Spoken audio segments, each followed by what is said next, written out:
नमस्कार दोस्तों, ये प्रसंग रामायण का है। एक बार एक भिखारी एक कुत्ते को मार देता है। उसकी टांग टूट जाती है तो कुत्ता भागते भागते जाता है श्री राम के पास। श्री राम से हाथ जोड़कर बोलता है कि हे राम, मुझे एक भिखारी ने मार दिया है लाठी, जिससे मेरी टांग टूट गई। मुझे न्याय चाहिए।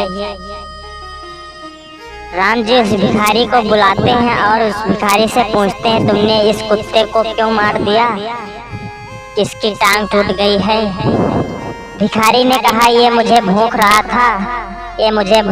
था, इसलिए मैंने मार दिया गुस्से में आकर। राम ने कहा, कुत्तों को भौंकने की आदत ही होती है, तुम भी डांट सकते थे, इसकी टांग क्यों तोड़ दिया? राम जी ने कुत्ते से कहा, तुम ही बताओ, मैं इस भिखारी को कौन सा दंड दूं?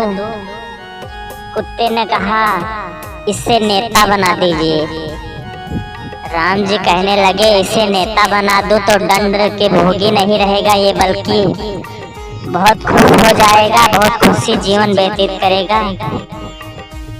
कुत्ते ने कहा, मैं भी ऐसा ही था एक बार, जो मुझे राजा ने नेता बना दिया। उसके बाद मैं नेता बन गया, जनता का लूट कर खाता था, इसलिए उस जनता को लूटने के बाद जनता के श्राप से मैं आज कुत्ता बन गया, तो आज मेरी एक टांग टूटी है।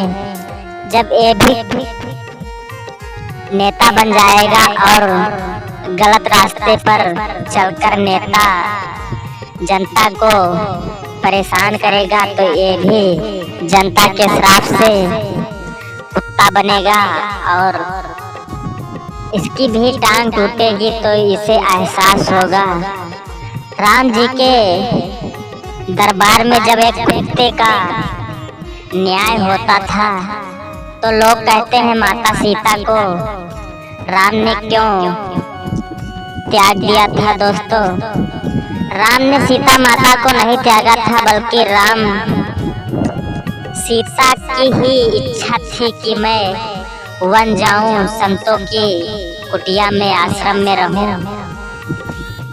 एक बार जब माता सीता गर्भवती हो गई थी, तब सीता अपने पति श्री राम से कहती हैं कि आप पिता बनने वाले हैं। तो श्री राम बहुत पसंद होते हैं और कहते हैं, सीते, तुम्हें जो वरदान मांगना है आज मांग लो। ये बताकर मुझे बहुत खुशी हुई है कि मैं पिता बनने वाला हूँ। सीता माता राम से ये वरदान मांगती हैं कि मुझे ऋषियों मुनियों के पास भेज दो, मैं ऋषि मुनियों की सेवा करके ऋषियों की सेवा करूंगी। उसी आश्रम में मेरे पुत्रों का जन्म होगा, तो आश्रम में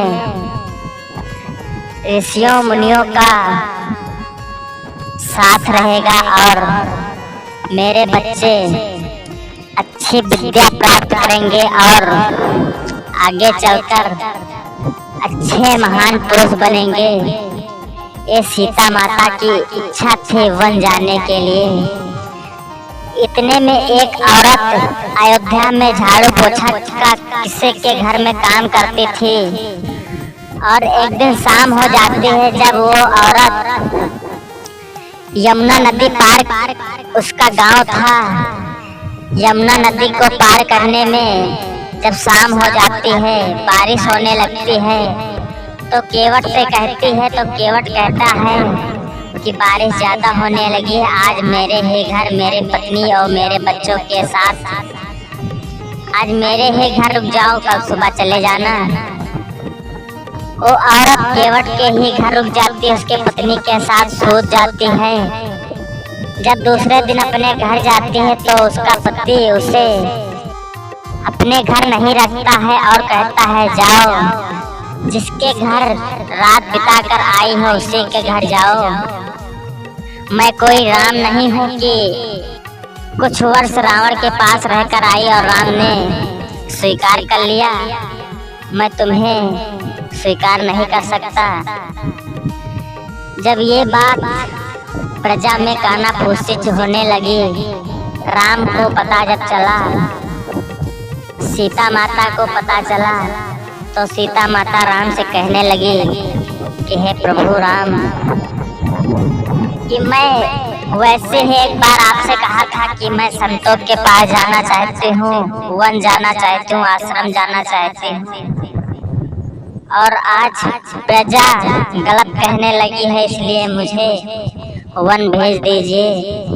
और लक्ष्मण के द्वारा श्री राम माता सीता को वन भेज देते हैं। दोस्तों, कहानी अगर पसंद आई हो तो लाइक शेयर सब्सक्राइब जरूर करें।